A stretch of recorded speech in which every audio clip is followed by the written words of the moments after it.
سلام علیکم بینندگان شهر محمد جان یوانی. اینام ما اینام این شهر محمد برادر برای شما سلام گرم و جوشان. مرد خانه دیگه بگه زنش ای کار میبیه گوشپاروی تیلوی فسان در گوشو ها زنک ای کجای گوشپارو این مردک جان لاتری بازی کردم لاتری ده بریدم کارخانه ما لاتری ورده خب مرد یک کالر میجمون اونجا چیز حس میکنه با 2 روز 3 روز میگذره زنکی بیچاره میبیه ای کار با شوب بروی زمین کشه که دیگه ها زنک ای تو با شوبای نه و کارو بروی نه این مردک جان ای لاتری بریدم ای کارخانه خیر یا مونی مومز گرفت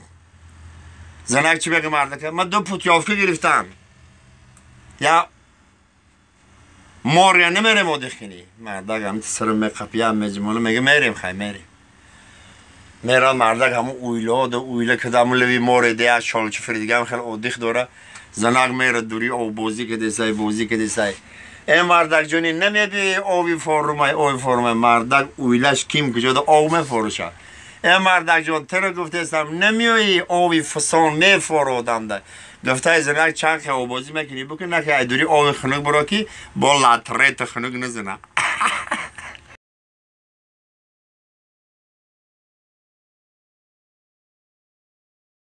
صبح صادق بر شما خنده نصیب شما ملیسا ای کار میبره ایسمین خونش میبره خیلی کلید خانه خودش کلید خیلی در هوی میکنه این لوباونی که زنش همونجا بده جوره اوسپید نمیکنه لوباونی کونی لیچ ای تریزه میپره جوره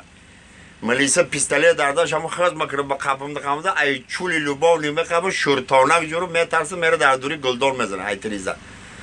پیستالت میره 2-3 تیر میزنه لوباونی میگریزه بر میره ملیسا گزیلی میگه چی میگه پیستالت نخواه مگره مشپ در دوری گلدار میگه آنها شگم قپیده نشید با سالیوت قطی کسگاهی کسیل کدیم